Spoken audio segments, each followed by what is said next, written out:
Paramashivoham Om Nityananda Paramashivoham Om Nityananda Paramashivoham Om Nityananda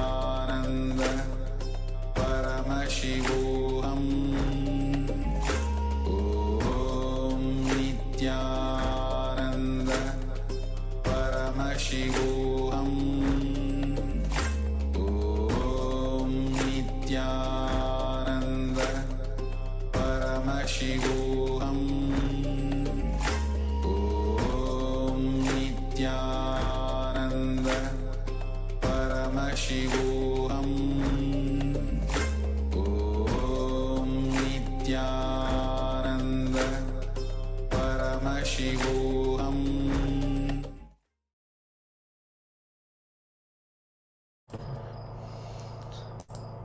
Yes.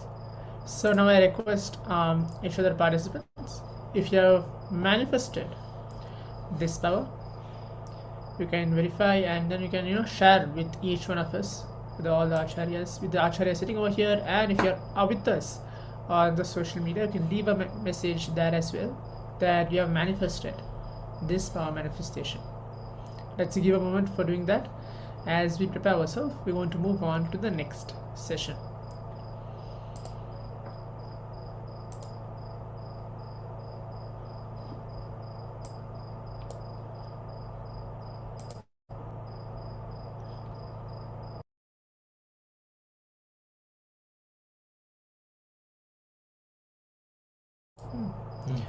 Yes, so now entering about the deeper understanding about karma.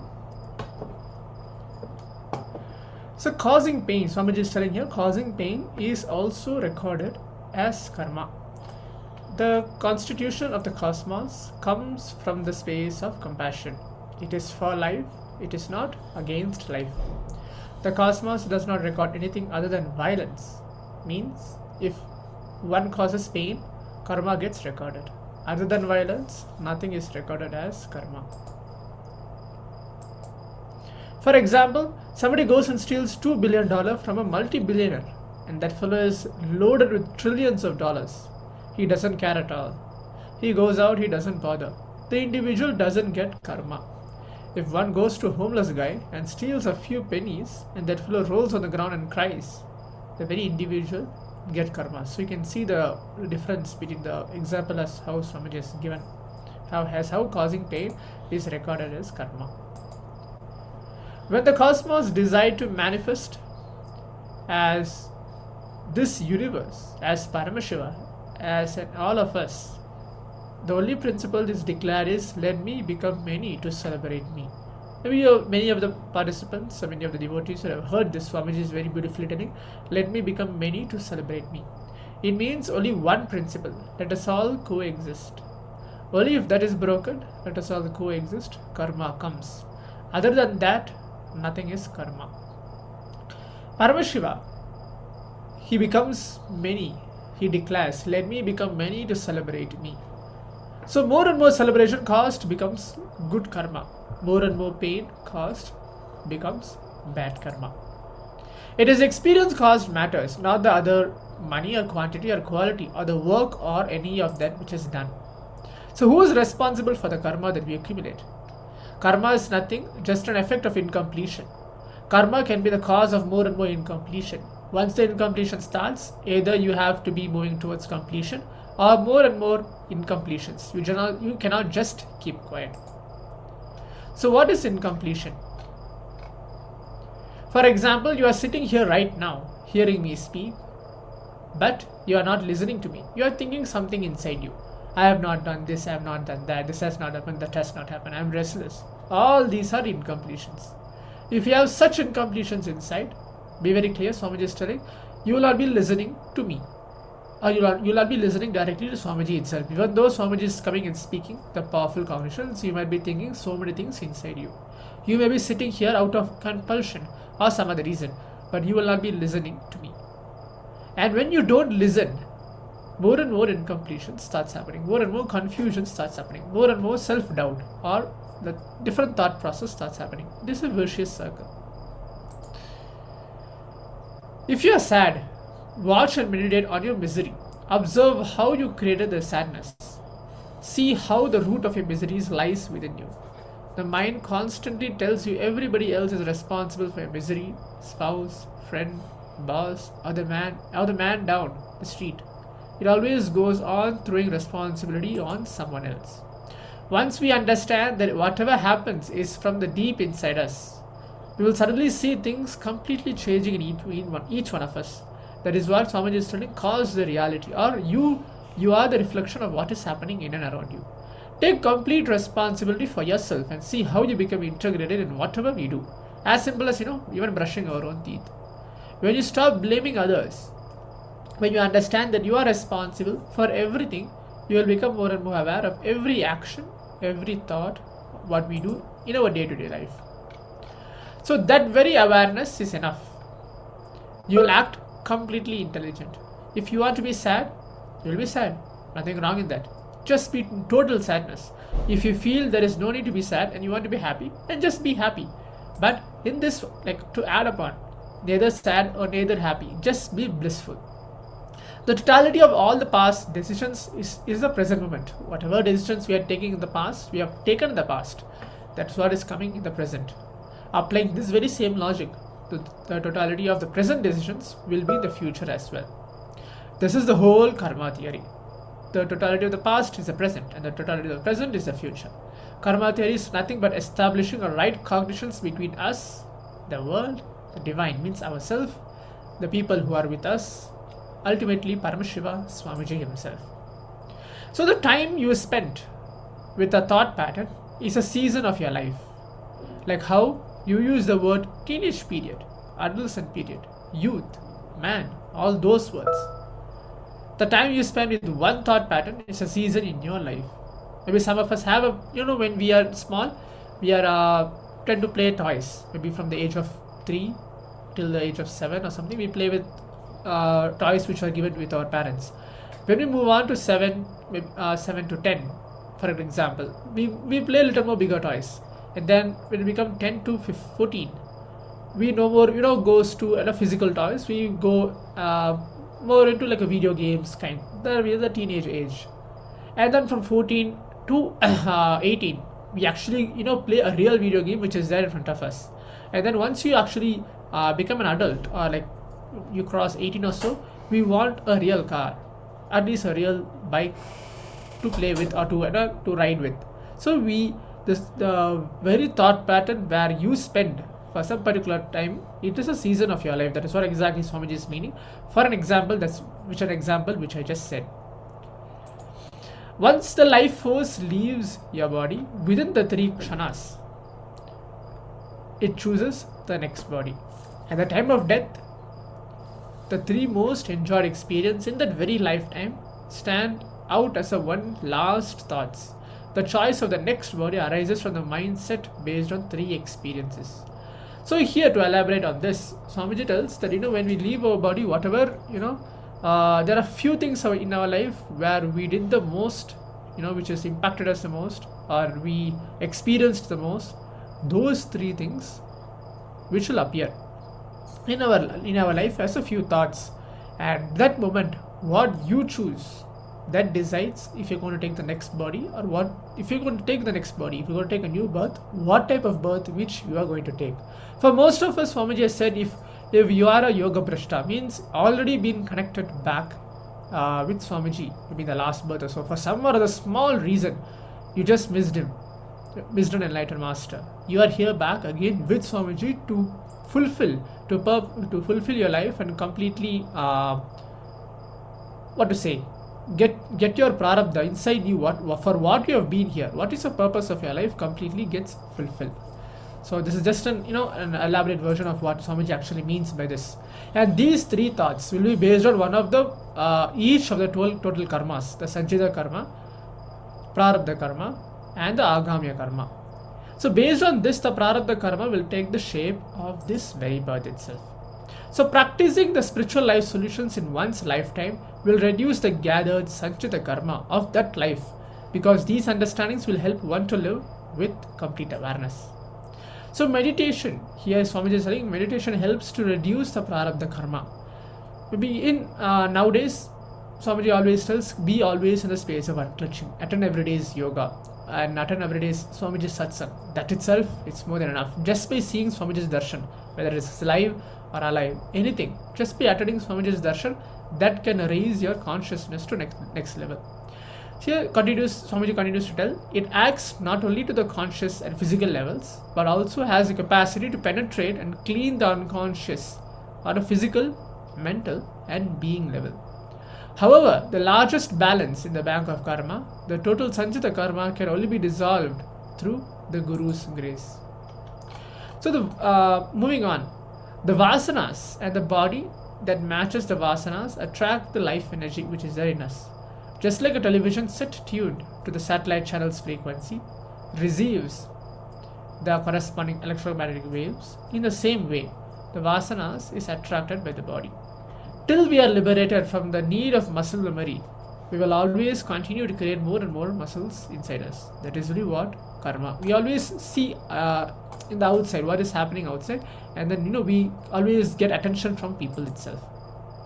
Out of the three types of karmas, if the participants are remember, you can maybe put a message on the Zoom chat telling that what are the three types of karma which I just explained.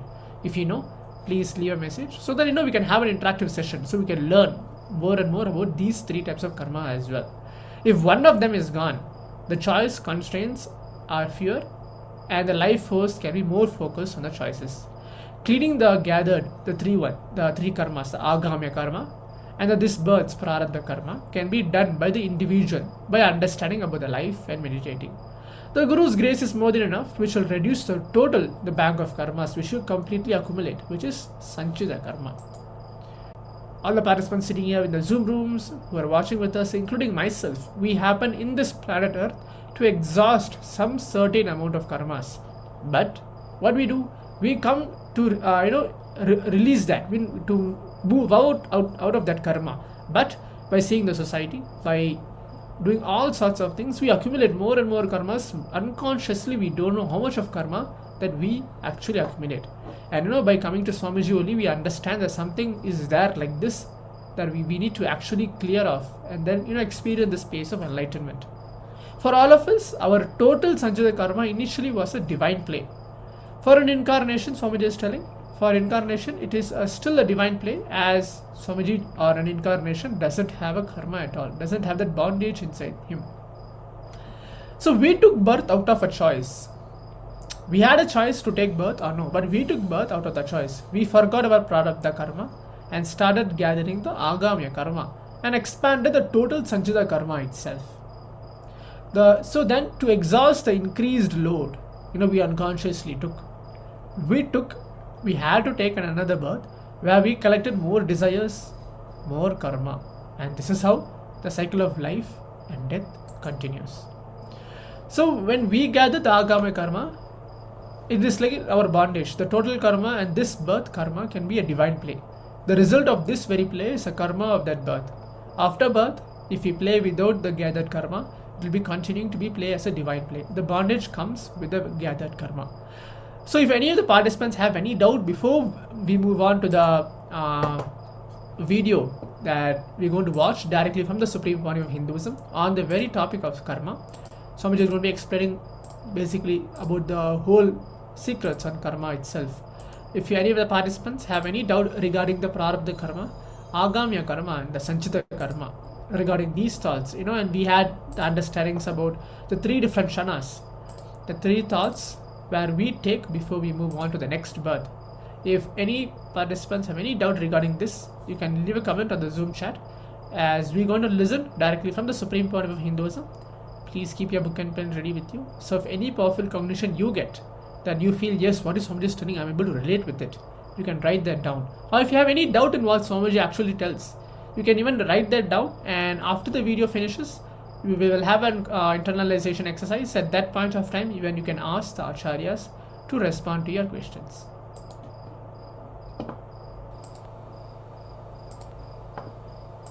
Today's subject, karma. Please understand this subject can be defined, interpreted, not just thousands or lakhs, millions of ways. It's literally infinite ways the subject can be defined. Of course, any sacred truth, any sacred secret can be defined in multiple ways. But usually, the way I define, the definition itself most provocative, provoking you towards activism, invoking completion in you. Most provoking activism, invoking completion.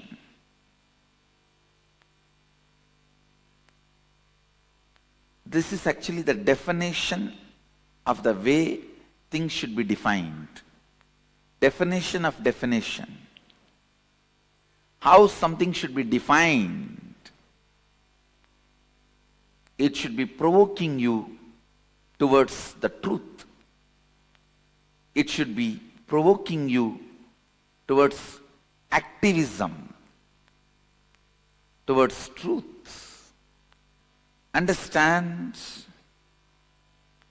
based on this definition of definitions, I'll define the word karma. Please listen. Listen carefully. Any thought current or thought pattern in which you are stuck is karma. Listen. The thought current or thought pattern, any thought current, any thought pattern in which you are stuck is karma. Stuck thought current, suffocating thought current, suffocating thought pattern, suffocating thought trend is karma. Apply this one line definition in any zone of your life or any dimension of your life. Health. Any idea you have, thought current you have, thought pattern you have, which is not bringing health in you, is karma. Wealth.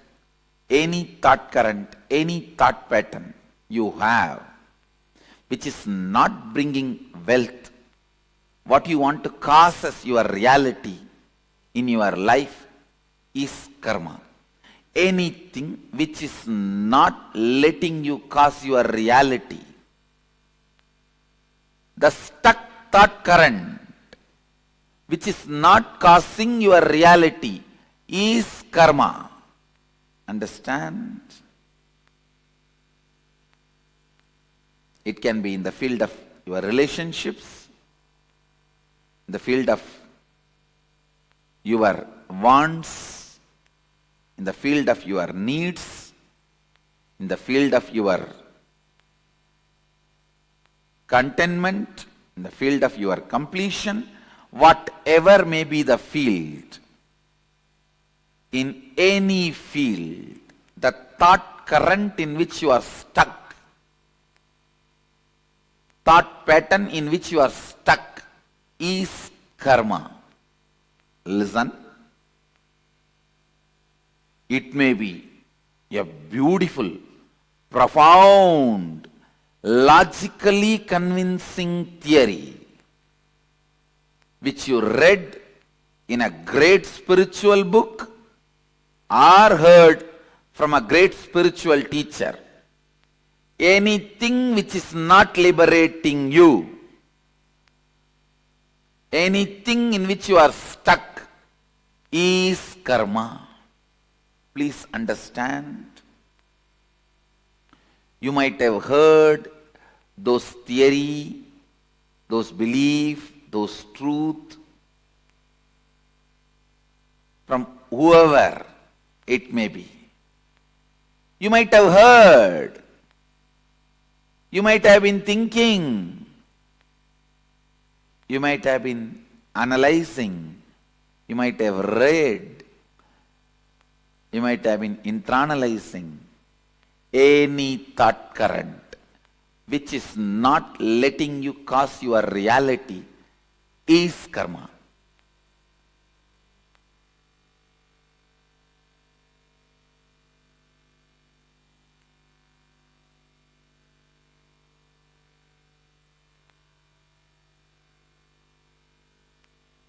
There may be tons of books you would have read on medicine, but if you are not out of disease, the thought pattern, thought current you built with all your knowledge is only karma.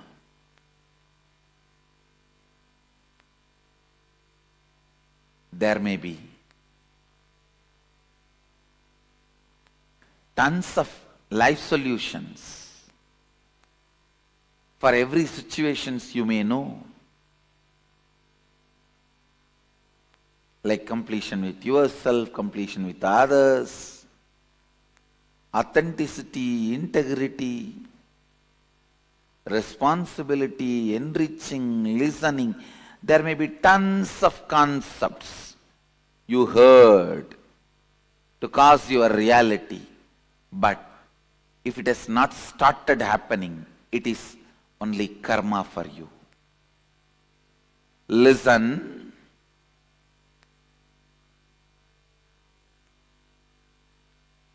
It means still somewhere your logic is not opened up. Any thought current which makes you feel stuck, suffocating, caught, is karma. You may know about completion, incompletion, authenticity, integrity, responsibility, enriching, causing, living Advaita, everything. You might have heard all those concepts, enjoyed them logically, but if you are still stuck with some thought pattern which again and again brings you back to the same state, if you have not caused your reality, be very clear, all these thought trends and thought currents and definitions, everything is just karma for you.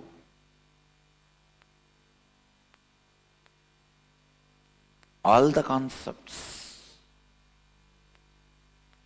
So karma is not just one part of you. It is the whole net on which you are bound.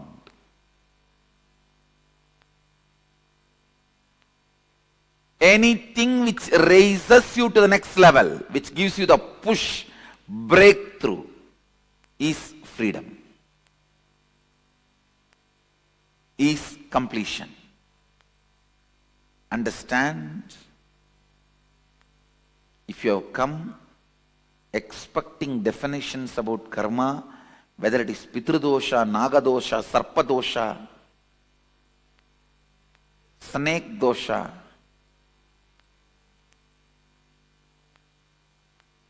what is karma? You are wrong. Listen.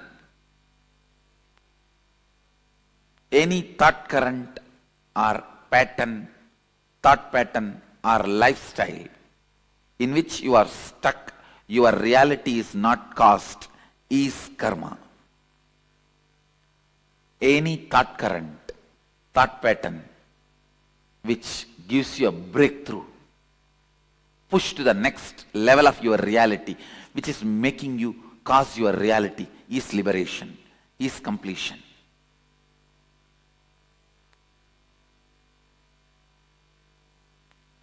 Look in.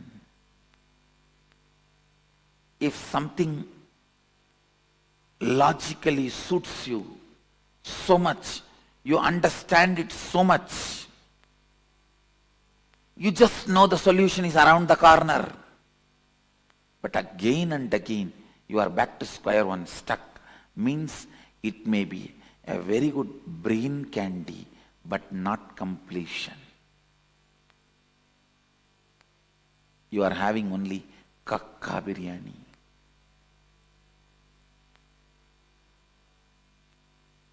I'll popularize this word.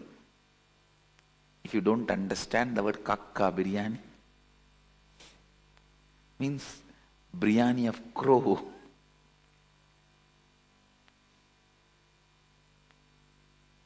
Crow biryani. Understand? Don't be fooled. Don't be cheated.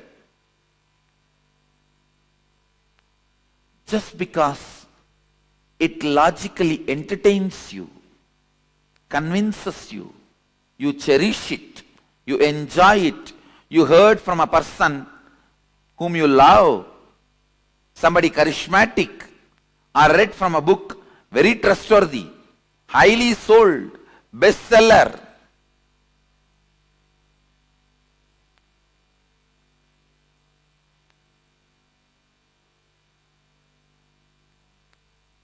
Is bestseller.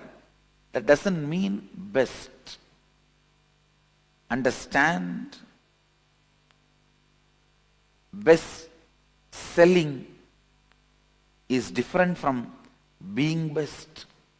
I'm not saying these two does not meet each other.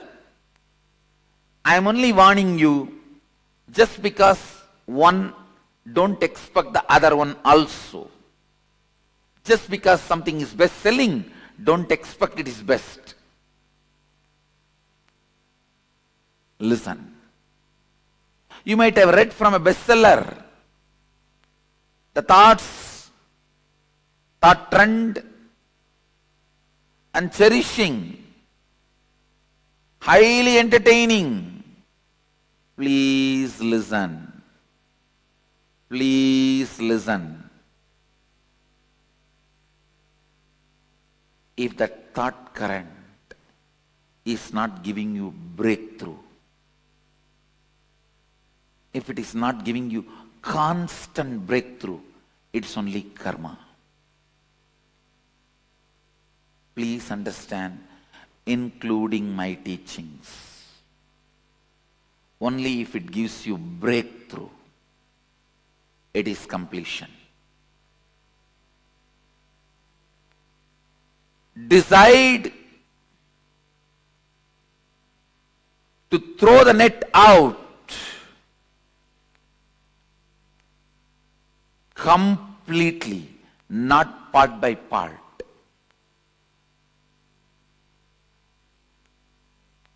Today morning, when you wake up, if you are feeling tired, bored, and having slight stomach pain, not only question your ideas about health, question the very idea about the world, life, God.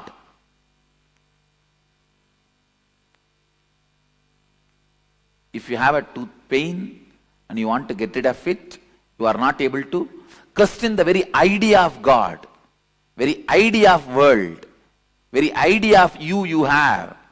Don't just question the toothpaste you are using. Don't just question the brand of the medicine you are applying on your teeth. Understand?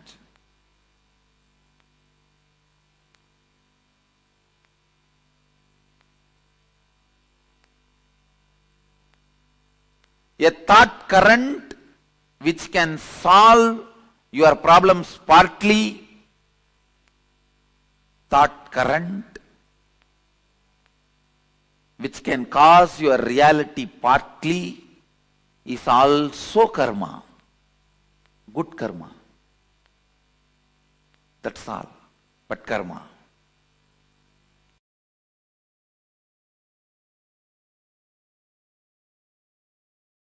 Om Nityananda Paramashivoham. Om Nityananda Paramashivoham. Om Nityananda Paramashivoham. Om Nityananda Paramashivoham. Om Nityananda Paramashivoham. Om Nityananda Paramashivoham.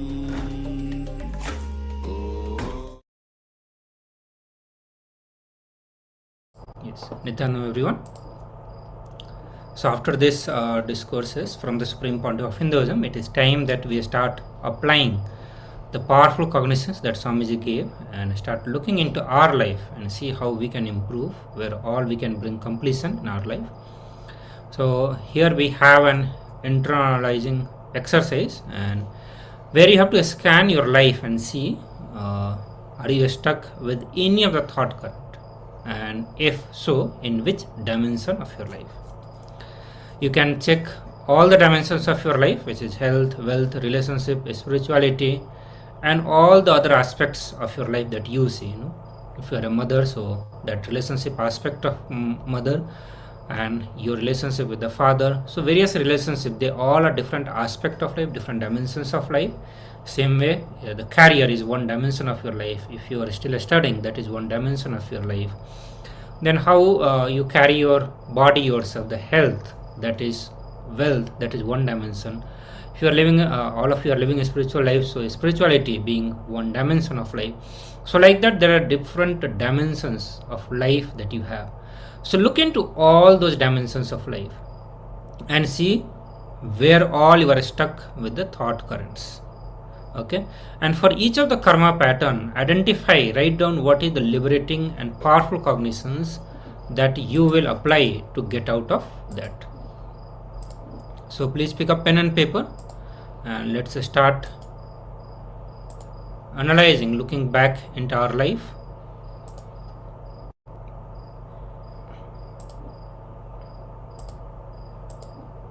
Okay, I'm also projecting the assignment for all of you to follow along. So you can look into assignment and let us know if there is any difficulty in understanding any of these things, or if you have any doubt, please let us know through the chat.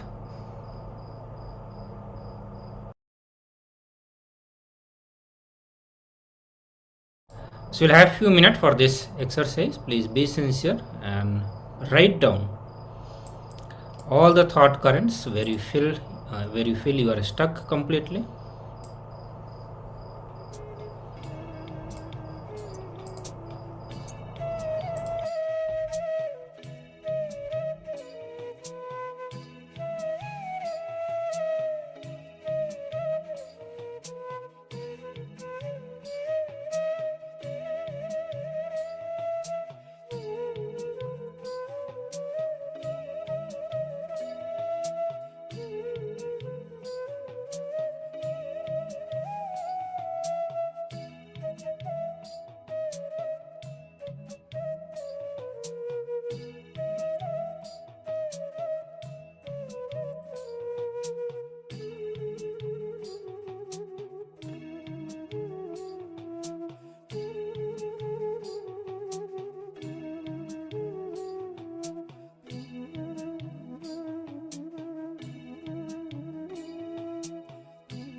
Yes. So as we completed the internalization exercise, as I said earlier, if any of the participants have anything to share, be regarding the powerful cognition session which we had, and even the internalization exercise, you can leave your comment on the Zoom chat. As we prepare ourselves, we're going to move on to the very quick power manifestation session, entering into again Ashtamahashaktis.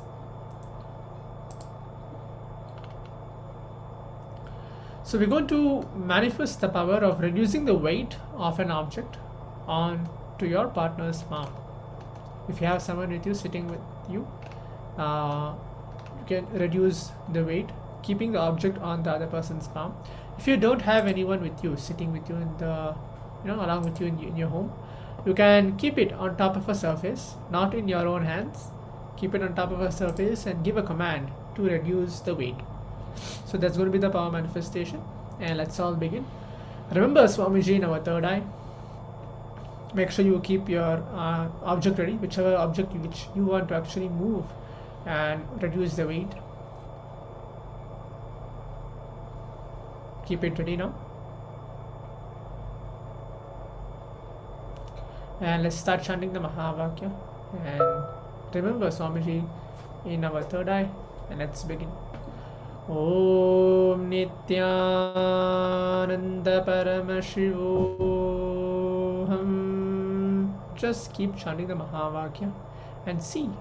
Give a command, let the power manifestation happen through Swamiji, through each one of us.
Paramashivoham